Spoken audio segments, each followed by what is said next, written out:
दोस्तों, इस वीडियो को शुरू करने से पहले मैं आपको बता देना चाहता हूं कि इस ऑडियो बुक का 3 एपिसोड ऑलरेडी अपलोड हो चुका है। नीचे प्लेलिस्ट का लिंक है, आप उस पर क्लिक करके आसानी से उन सारे एपिसोड्स को देख सकते हैं। फिलहाल बढ़ते हैं इस ऑडियो बुक के 4th एपिसोड में।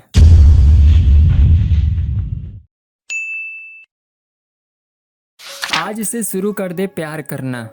प्रोडक्ट्स को एक बार इस्तेमाल कर उसे अपना चहेता प्रोडक्ट्स बना डालें और उससे प्यार करना शुरू कर दें, क्योंकि आप उसी प्यार के बदौलत ही दौलतमंद बन सकते हैं।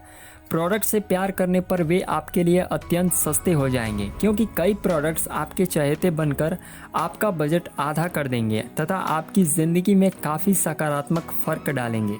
बहुत से कठिन रास्ते भी आसान कर देंगे। इसके लिए शर्त एक ही है, वह है आज से अपने चहेते प्रोडक्ट से प्यार करना शुरू कर दें। ऑनलाइन या ऑफलाइन बिजनेस में डिस्ट्रीब्यूटर्स के लिए यह बात बेहद ज़रूरी होती है और बड़ी भी होती है। कोई व्यक्ति ऑनलाइन या ऑफलाइन प्रोडक्ट्स डिस्ट्रीब्यूटर है और वह अपने प्रोडक्ट से प्यार नहीं करता, तो उससे वह प्रोडक्ट कोई नहीं खरीदेगा, क्योंकि वह अपने प्रोडक्ट्स के प्यार को सच्चाई के साथ इजहार नहीं कर सकता। जब प्यार का इजहार ही नहीं होगा तो कोई क्यों उससे उसका तथाकथित प्यारा प्रोडक्ट्स खरीदेंगे। जो लोग किसी प्रोडक्ट का इस्तेमाल करते हैं वे उसके फ़ायदे और लक्षणों का बखान करना नहीं भूलते। वो मुफ्त में इस तरह से प्रचार करते हैं जैसे वह प्रोडक्ट उसका ही हो या उसका निर्माता उसे ऐसा करने के लिए धन देता हो। ऐसा नहीं होने पर भी लोगों की फितरत में होता है कि वे ऐसा करते ही जाएं, बिल्कुल मुफ्त में, हर बार, बार बार। गलत सलाह के राहगीर ना बने। यदि आप परंपरागत या ऑनलाइन बिजनेस कर रहे हैं या शुरू करने जा रहे हैं तो आपको गलत सलाह से बचना चाहिए। वह गलत सलाह किसी भी प्रकार की हो सकती है, उस पर कान नहीं धरना चाहिए, क्योंकि गलत सलाह के राहगीर बनने से आप रास्ते से भटक जाएंगे। प्रायः यह देखा गया है कि जो सलाह देने वाले होते हैं वे खुद उस सलाह से सहमत नहीं होते। अगर किसी प्रकार का कोई संदेह हो गया तो उसे सही और पूर्ण जानकारी लेकर दूर करें। संदेह के निवारणार्थ अपने वशिष्ठ से या अपनी कंपनी के अधिकारियों से बात करें। प्रायः बाजार में किसी भी सेवा या प्रोडक्ट्स के संबंध में या सिस्टम के संबंध में आम लोगों में बहुत सी भ्रांतियां या अफवाहें चलती रहती हैं।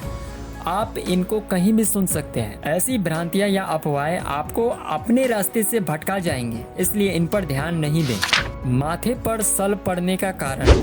यदि आपके सारे काम बजट में, फ्रेम में, कॉम्प्रोमाइज़ेस में चल रहे हैं तो महंगे प्रोडक्ट्स खरीदने का अतिरिक्त भार आप नहीं उठा सकते। आपके दिमाग में महंगा का ब्रह्मा वाक्य गूंजेगा और आपके माथे पर सल जरूर पड़ेंगे। धन की बहुलता व्यक्ति के कार्य करने के सिस्टम पर निर्भर करती है। यदि कोई व्यक्ति एक फेल्योर सिस्टम में काम कर रहा है तो उसे सफलता नहीं मिल सकती। उस व्यक्ति के पास ना समय होगा, ना धन होगा और ना ही उसके पास सुरक्षा होगी। जब ये तीनों चीज़ें नहीं होंगी तो उस व्यक्ति की सफलता संदिग्ध है। प्रायः लोग हार्ड वर्क सिस्टम में काम करके इन तीनों संपत्तियों को अर्जित करना चाहते हैं, मगर ये तीनों पुनित संपत्तियां शुष्क हार्ड वर्क सिस्टम में काम करके नहीं मिल सकती। फिर भी लोग इसी सिस्टम से उसे प्राप्त करने की कुचेष्टा पूरी जिंदगी भर करते रहते हैं। वे असफल होने पर भी बार बार वही काम करते रहते हैं जिसमें उन्हें किंचित ही सफलता मिलती हो। बहुल धनार्जन के पीछे अर्थशास्त्रीय जो भी सूत्र काम करते हैं उन्हें कोई भी आम आदमी नहीं जान पाता। ये सूत्र एवं नियम सरल और बोधगम्य है, मगर सर्वसुलभ नहीं है। इन सूत्रों और नियमों की गणित तो अमीरों के पास होती है, जिसके बलबूते वे अमीर होते हैं। बात साधारण है, जब किसी के लिए ज़्यादा समय और ज़्यादा लोग काम करेंगे तो उसको धन भी घातांकों में गुणित होकर प्राप्त होगा। विशेषज्ञों का मानना है कि उक्त नियम के अनुसार ही समय, धन और सुरक्षा प्राप्त करने के लिए एक स्मार्ट और सक्सेस सिस्टम होना चाहिए। एक सक्सेस सिस्टम में कार्य करके ही समय, धन और सुरक्षा को अर्जित किया जा सकता है। वर्तमान दौर में डायरेक्ट बिजनेस सिस्टम ही सफल सिस्टम माने जाते हैं एवं ये सर्वसुलभ भी हैं। कोई भी व्यक्ति ऐसे सिस्टमों में कार्य करके इन तीनों को प्राप्त कर सकता है, परंतु प्रायः यह देखा जाता है कि ज़्यादातर लोग डिफेक्टिव सिस्टमों में काम करते हैं और आशा करते हैं सफलता की, सेठ धन्नालाल बनने की, परंतु ऐसा हो नहीं सकता। वे प्रायः अपने जीवन में असफल ही रहते हैं। महंगे के कारण ऐसे लोगों की ललाट सलवटों से भरी हुई मिलेगी। हमारी उक्त बातों में सत्यता की तलाश कर सकते हैं और आप इसे 100% सही पाएंगे। तो फिर प्रोडक्ट्स महंगे नहीं लगेंगे। वस्तु का महंगा या सस्ता लगना आपकी जीवन शैली पर निर्भर करता है। धन के अभाव में यदि आपकी जीवन शैली कमजोर है तो आपको हर वस्तु महंगी लगेगी। जिंदगी में आप क्या चाहते हैं इसकी कोई स्पष्ट प्लानिंग नहीं होगी तो आप पर्याप्त धन भी नहीं बना पाएंगे। धन नहीं होगा तो आपकी आवश्यकताएं भी सीमित होगी। जैसा कि पहले ही कहा गया है कि बहुल धनार्जन सफल सिस्टम पर ही निर्भर करता है। सफल सिस्टम आपको अपनी सोच से मिलता है, सोच संगत से मिलती है और संगत आपको सु अवसरों से मिलाता है, यानी कि अपॉर्चुनिटी देता है। सु अवसर केवल एहसास करने से मिलते हैं, एहसास समझ से पैदा होता है। यदि आप अपनी समझ से काम लेंगे तो आपको सु अवसरों का एहसास होगा। सु अवसर को पकड़ने से आपको अच्छी संगत मिल जाएगी। संगत से आपकी सोच सकारात्मक होगी। सकारात्मक सोच से धन कमाने के लिए आपको राइट और सक्सेस सिस्टम दिखाई देगा। राइट और सक्सेस सिस्टम में आपको बहुत ज़्यादा धन मिलेगा। धन से आपकी ज़िंदगी खुशबूमय हो जाएगी। धन आपकी ज़्यादातर समस्याओं को हल कर देगा। धन होगा तो फिर आपको प्रोडक्ट्स महंगे नहीं लगेंगे। प्रायः देखा गया है कि ज़्यादातर लोगों की सोच गलत होती है, जिसके कारण वे इतना धनाहट ज़्यादा धन बना नहीं पाते। यह सच है कि जिसकी जितनी सोच होगी उतनी ही उसके पास संपत्ति होगी। धन के प्रति आपकी सोच ही आपको धन दिलाएगी। धन के प्रति आपको अच्छी सोच रखनी होगी। जिन अवसरों का एहसास आपको सही समय पर हो जाएगा उन्हीं का फ़ायदा आप उठा पाएंगे। एहसास की तो बात ही छोड़िए, लोग तो अवसरों में ही मीन मेख निकालने लग पड़ते हैं। उनके प्रति सोच ही नकारात्मक बना लेते हैं। तो ऐसे में एहसास का क्या अच्छा होगा, आप खुद ही सोच सकते हैं। बस असफलता की नींव ही उसी समय पड़ जाती है। सब सोच का कमाल है। ऐसे असफल लोग सर्वत्र विराजमान हैं, जिन्हें कोई भी वस्तु महंगी लगने में दुख नहीं होगा, बल्कि वे गर्वित भाव से विभोर हो जाते हैं कि हम जैसे गरीबों की क्या बिसात है। बिसात मतलब होता है औकात। आपकी मदद करना पसंद करूंगा, मैं आपकी मदद करना पसंद करूंगा। अरे भाई, मैं आपकी मदद करना चाहता हूं। यह वाक्य सक्सेस सिस्टम पर लागू होता है। परंपरागत व्यापारों में इस वाक्य के कोई ज़्यादा मायने नहीं है, परंतु सक्सेस सिस्टम का आधार तो इसी वाक्य पर निर्भर करता है। यदि मदद करने की भावना नहीं होगी तो सक्सेस सिस्टम काम नहीं कर पाएंगे। लोगों का बड़ा समूह बनाना मदद की भावना पर ही आधारित होता है। आपके जो भी प्रॉस्पेक्ट होंगे आप उनसे मदद का वादा करके अपने सिस्टम में पार्टनर के रूप में ला सकते हैं। बिना मदद ऐसा करना असंभव सा होता है। आप अपने पार्टनर्स की मदद करके ही आगे बढ़ते हैं। यदि पार्टनर सफल नहीं होंगे तो आप भी सफल नहीं हो सकते। विन टू विन स्थिति होती है। इसलिए आपको मैं आपकी मदद करना पसंद करूंगा यह वाक्य हमेशा अपने जहन में रखना होता है तथा इसे क्रियान्वित करते रहना होता है। क्रियान्वित भी ऐसे लोगों के साथ कर सकते हैं जिनकी ज़रूरत हो। बिना ज़रूरत वाले पार्टनर्स के साथ आप काम नहीं कर सकते और ना ही आप उनकी मदद कर सकते हैं। मदद उन्हीं लोगों की करें जो मदद लेना चाहते हैं, जिनको मदद की ज़रूरत हो। यह बात सच है कि बिना ज़रूरत के कोई किसी की मदद नहीं कर सकता। पार्टनर्स को वे जो चाहते हैं उनको अपने सिस्टम में सफलता दिलवाकर प्राप्त करवाएं, तभी आप सफल हो सकते हैं। उनकी सफलता में ही आपकी सफलता निहित है। इसलिए सक्सेस सिस्टम में मैं आपकी मनचाही चीज़ें पाने में आपकी मदद करना पसंद करूंगा यह परम वाक्य माना जा सकता है। जो व्यक्ति इस वाक्य की परम गहराई को समझ जाते हैं वे ही ऐसे व्यापारों में सफलता के नए नए शिखरों पर पहुंचते हैं। कुछ लोग ही महंगा यूज़ करेंगे, सब नहीं। यह बात सत्य है कि कुछ लोग ही महंगा प्रोडक्ट्स यूज़ करेंगे, सब नहीं। कुछ लोग ही सक्सेस सिस्टमों में काम करेंगे, सब नहीं। कुछ लोग ही सफल होंगे, सब नहीं। सफलता का अनुपात पूरे विश्व में एक जैसा नहीं होता है, यानी कि सफलता लॉ ऑफ एवरेज के सिद्धांत पर काम करती है। और यही बात सच है। यही एवरेज हर कार्य में, हर फील्ड में घटित होता है। लाखों महंगा यूज़ करते हैं, करोड़ों नहीं करते। लाखों लोग सफल होते हैं, करोड़ों नहीं होते। लाखों सफल सिस्टमों में काम करते हैं, करोड़ों नहीं करते। जो लोग इस सिद्धांत से वाकिफ होते हैं वे लगातार अपनी सफलता के लिए प्रयासरत रहते हैं। सफलता के शिखर पर चढ़ने के लिए लाखों करोड़ों लोग प्रयास करते हैं, मगर कुछ लोग ही सफलता का स्वाद चख पाते हैं। बाकी उसी लॉ ऑफ एवरेज की बदौलत असफल हो जाते हैं। मगर प्रायः यह देखा गया है कि आम आदमी इस बात को मानने को तैयार ही नहीं होता, इसलिए वे एक एवरेज ज़िंदगी जी पाते हैं। ठीक इसी प्रकार महंगे प्रोडक्ट्स भी कुछ ही लोग यूज़ करेंगे, सब नहीं करेंगे। महंगा यूज़ करना व्यक्ति की ज़रूरत, मजबूरी, शौक, रुचि या लाइफस्टाइल पर निर्भर करता है और ये सभी धन पर निर्भर करते हैं। धन आपके कार्य करने के सिस्टम पर निर्भर करता है। यानी कि बड़ी बात यह है कि महंगे यूज़ करना व्यक्ति के कार्य करने के सिस्टम पर निर्भर करता है। तो यह ज़रूर मान ले कि राइट सिस्टम ही सही सोच और बहुल धन का जनक होता है। महंगा यूज़ करके भी अमीर बने। महंगे प्रोडक्ट्स यूज़ करके भी आप अमीर बन सकते हैं। ऐसा तभी संभव है जब आप सक्सेस सिस्टम में काम करें।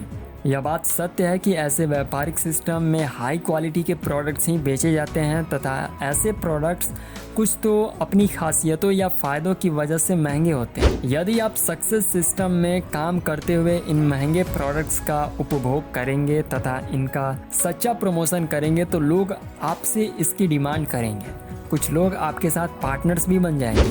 जब ऐसा होगा तो आपके पास धन की आवक शुरू हो जाएगी जो कि आप पर निर्भर नहीं होगी। आपके सिस्टम में लोग अपनी ज़रूरत के प्रोडक्ट्स खरीदेंगे तथा आपका बिजनेस वॉल्यूम बढ़ेगा। बिजनेस वॉल्यूम बढ़ने से धन तो सिस्टम के ज़रिए आपके ही कदम चूमेगा। सच्चाई और ईमानदारी के साथ लोगों की मदद करते हुए जिस दिन आपका बहुत बड़ा नेटवर्क हो जाएगा तब आप अमीरी की तरफ कदम बढ़ाना शुरू करेंगे। इस प्रकार आप महंगे प्रोडक्ट्स यूज़ करके भी अमीर बन जाएंगे। जब आपके पास पर्याप्त धन होगा तो एक दिन आपको यही महंगे प्रोडक्ट्स बहुत सस्ते या मुफ्त में पड़ेंगे। यह कोई जादुई करामात नहीं है। ऐसा होना केवल आपकी सोच पर निर्भर करता है। जिन लोगों के पास यह सोच नहीं होती उनकी सुई केवल महंगे पर ही अटक जाती है। उनको आगे का दृश्य दिखाई नहीं देता है। आपको इस संबंध में विजनरी होना पड़ेगा तभी बात बन सकती है। ऐसा महंगे प्रोडक्ट्स यूज़ करने से जब आप अमीर बन सकते हैं तो फिर सस्ते की तरफ क्यों भागते हैं? क्या आप सस्ते प्रोडक्ट्स यूज़ करके अमीर बन सकते हैं? नहीं, कभी नहीं। सस्ते प्रोडक्ट्स यूज़ करके आप केवल कुछ पैसे बचा सकते हैं। वह बचा हुआ कुछ पैसा आपको अमीर नहीं बना सकता। यह सच है। सस्ते प्रोडक्ट्स यूज़ करके आप गरीबी रेखा से भी ऊपर नहीं उठ सकते। यानी सस्ते यूज़ करके आप केवल गरीब ही बने रह सकते हैं क्योंकि सस्ते में प्रमोशन पावर नहीं होती। यदि पावर होगी भी तो आपको क्या मिलने वाला है? जो कुछ मिलेगा वह तो सस्ते बेचने वाले को मिलेगा। आप तो खाली हाथ ही रहेंगे। पावर सस्ते के प्रमोशन में नहीं है, महंगे के प्रमोशन में है। सस्ते के प्रमोशन में आपकी साख भी सस्ते में बिक जाएगी, यानी आप सस्ते हो जाएंगे। और इतने सस्ते व्यक्ति कभी अमीर नहीं बन सकते। सस्ते महंगे की मनोविज्ञान प्रमोशन की सीढ़ियाँ चढ़ती है और उतरती हैं। बस व्यक्ति के जीवन में यहीं से अमीरी और गरीबी की शुरुआत होती है। सक्सेस सिस्टम में यही छिपी हुई पावर होती है जो कि अमीर बनने में काम में लाई जाती है। विशेषताओं का नहीं, फायदों का वर्णन करें। विश्व के बहुत ही जाने माने सेल्स कर्मियों ने यह परम सिद्धांत प्रतिपादित किया है कि किसी भी व्यक्ति को जो सेल्स फील्ड में कार्यरत है उसे अपने ग्राहकों को कोई भी प्रोडक्ट्स बेचते समय उस प्रोडक्ट की विशेषताओं का ही नहीं बल्कि फ़ायदों का भी वर्णन करना चाहिए। यदि प्रोडक्ट से मिलने वाले फ़ायदे पक्के हैं तो ग्राहक उसे ज़रूर खरीद लेगा, क्योंकि ग्राहक फ़ायदा देखता है साहब, विशेषता बाद में देखता है। विशेषता आपके लिए महत्वपूर्ण हो सकती है परंतु ग्राहक तो अपना फ़ायदा देकर ही कोई भी वस्तु खरीदता है साहब। वह ग्राहक फ़ायदों का स्वामित्व रखता है, ना कि विशेषताओं का। सेल्समैन अपने प्रोडक्ट्स की विशेषताओं का नहीं बल्कि विशेषताओं से मिलने वाले फ़ायदों का वर्णन करेगा तो उसका प्रोडक्ट ज़्यादा से ज़्यादा शीघ्र बिक जाएगा। यह बात तो सभी ग्राहक जानते हैं कि किसी भी प्रोडक्ट से यदि कोई अच्छा फ़ायदा होगा तो उसकी कुछ ना कुछ तो अच्छी विशेषताएं होगी ही, मगर ग्राहकों का फोकस अपने फ़ायदों की तरफ ज़्यादा रहता है। इसलिए बेचते समय फ़ायदों का बखान ही करे, ना कि उसकी विशेषता का। विशेषताओं को फ़ायदों के साथ मिलाकर ही ग्राहक के सामने प्रस्तुत करना एक अच्छे सेल्समैन की अच्छी कुशलता होती है। ग्राहक द्वारा चाहे गए प्रोडक्ट के बारे में विशेष तैयारी करके जाए ताकि ग्राहक की जितनी आशंकाएं या अपेक्षाएं हैं उन्हें दूर करके उसे संतुष्ट कर प्रोडक्ट खरीदने के लिए राजी कर लिया जाए। केवल विशेषताओं की जाजम पर फ़ायदों का इतिहास नहीं रचा जा सकता। यह बात कितनी सच है, उससे भी ज़्यादा सच यह भी है कि फ़ायदों की फहरिस्त बिना विशेषताओं को नहीं बनाया जा सकता। यह बात केवल एक सेल्समैन ही जान सकता है, ग्राहक नहीं। इसलिए अच्छा यही है कि ग्राहक के फ़ायदे की बात करें। इसमें सेल्समैन का भी फ़ायदा निहित है। क्या प्रोडक्ट्स ने आपकी मदद की? एक ईमानदार सेल्समैन को अपने ग्राहकों से यह जरूर पूछना चाहिए कि आपके द्वारा खरीदे प्रोडक्ट ने आपकी कैसे मदद की तथा यह दूसरों को कैसे लाभ पहुंचा सकता है। ऐसा पूछने से बहुत सी बातें आपके सामने आएंगी जो कि आपके व्यापार के लिए बहुत ही फायदेमंद होगी तथा ग्राहक के सामने आपकी ईमानदारी भी जाहिर होगी।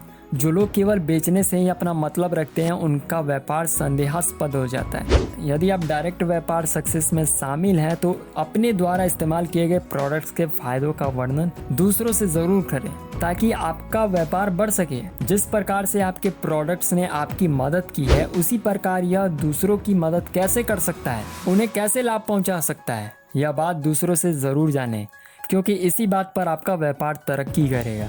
मदद ही वह ताकत होती है जिसका आप प्रमोशन करके अमीर बन सकते हैं। आपके अलावा दूसरे लोगों के द्वारा प्रोडक्ट्स इस्तेमाल से हुए फायदों का जिक्र भी आप अपने व्यापार वृद्धि के लिए कर सकते हैं। प्रायः लोग इस प्रकार का प्रमोशन मुफ्त में करते हैं, जिसका फायदा किसी और को ही होता है, प्रमोशन करने वाले को नहीं होता। मगर आप डायरेक्ट सिस्टम में रहते हुए ऑर्गेनाइज तरीके से एक सिस्टम के तरीके से प्रमोट करके ढेरों धन बना सकते हैं। डायरेक्ट सिस्टम में किसी ग्राहक की संतुष्टि का मतलब यह नहीं होता कि वह आपके लिए विज्ञापन का कार्य करेगा, जिस पर आपको कोई धन खर्च करने की भी ज़रूरत नहीं होगी। प्रायः किसी भी प्रोडक्ट के द्वारा दूसरों की मदद की भावना मुफ्त में काम करती है, परंतु डायरेक्ट सिस्टम में यह मदद की भावना मुफ्त में होते हुए भी आपके लिए धन की बहार लाएगी, धन की वर्षा करेगी। ऐसा चमत्कार केवल डायरेक्ट सिस्टम के द्वारा ही संभव हो पाता है, अन्य किसी से नहीं। पहले अपनी छवि बेचें, बाद में प्रोडक्ट्स बेचें। बेचने के सिद्धांत में सबसे महत्वपूर्ण सिद्धांत है कि अपने प्रोडक्ट्स को बेचने से पहले आप अपनी छवि को बेचते हैं, बाद में अपने प्रोडक्ट्स को। सही मायने में प्रोडक्ट्स की सच्ची सेलिंग तो इसी में है कि आप अपने विश्वास, साख, विचार और छवि को भी ग्राहक को बेच दें, बेच दें। यदि आपने अपने विश्वास, साख और विचार और छवि की भी सेलिंग की तो वह आपका अस्थायी ग्राहक होगा। छल और कपट से आप किसी को भी वस्तु एक बार ज़रूर बेच देंगे, परंतु दोबारा ऐसा करना बहुत कठिन या थकाऊ होगा। काठ की हांडी बार बार थोड़े ही न चढ़ती है। दोबारा बेचते वक्त आपके सामने ईमान आड़े आ जाएगा। ग्राहक के साथ अपनाई गई थोड़ी सी दूरदृष्टता और ईमानदारी आपके लिए हमेशा काम करेगी। यह व्यापार की सबसे अच्छी नीतियों में से एक है। मगर दुर्भाग्यपूर्ण बात है कि बहुत से पारंपरिक व्यापारों में किसी किसी को तो ईमान बेचने में भी शर्म नहीं आती। ऐसे लोग बेच नहीं रहे होते हैं, बल्कि अपने लिए पतन की गहरी खाई खोद रहे होते हैं। चतुर ग्राहक हमेशा बेचने वाले से विश्वास, साख, विचार और छवि की भी खरीदारी करते हैं, ताकि वे क्रय से पूर्ण आश्वस्त हो सके। यह बात सच है कि ग्राहक अपने धन को पूरी तरह से वसूलना चाहता है। डायरेक्ट व्यापारिक सिस्टम में तो प्रोडक्ट्स के साथ साथ विश्वास, साख, विचार और छवि की भी सेलिंग होती है। बगैर इनके तो सेलिंग पूर्ण ही नहीं समझी जा सकती। विक्रय का कोरम जो होता है इनकी सेलिंग में ही निहित है। यदि इनकी सेलिंग कोई नहीं करता तो उनके व्यापार में बहुत फर्क पड़ जाएगा, उनका व्यापार नहीं बढ़ सकता। इसलिए प्रत्येक सच्चा नेटवर्क व्यवसायी प्रोडक्ट के साथ साथ विश्वास, साख, विचार और छवि बेचना चाहता है। उसकी हार्दिक इच्छा होती है कि ग्राहक उससे ये सब भी ले ले। डायरेक्ट व्यापार सिस्टम की वृद्धि ही इनकी सेलिंग में छिपी हुई है। ग्राहक भी इनको खरीद कर प्रभावित होता है। बस यहीं से बिजनेस परवान चढ़ता है। बस इसके लिए एक्साइटमेंट चाहिए। फिलहाल आज का ये ऑडियो बुक आपको कैसा लगा, नेक्स्ट ऑडियो बुक को ज़रूर देखिएगा। उससे पहले अगर आपने इसके फर्स्ट, सेकंड या फिर थर्ड एपिसोड को नहीं देखा है तो नीचे डिस्क्रिप्शन में प्लेलिस्ट का लिंक है, लिंक पर क्लिक करते ही आप उसके प्लेलिस्ट में जाएंगे। फर्स्ट, सेकंड, थर्ड सारे एपिसोड वहाँ पर लाइन बाय लाइन दिखाएंगे। आप जहाँ से देखना चाहते हैं देखिए। फिलहाल इतना ज़्यादा सपोर्ट करने के लिए आप सभी का तहे दिल से बहुत बहुत धन्यवाद। मिलते हैं नेक्स्ट वीडियो में, तब तक के लिए जय हिंद, वंदे मातरम।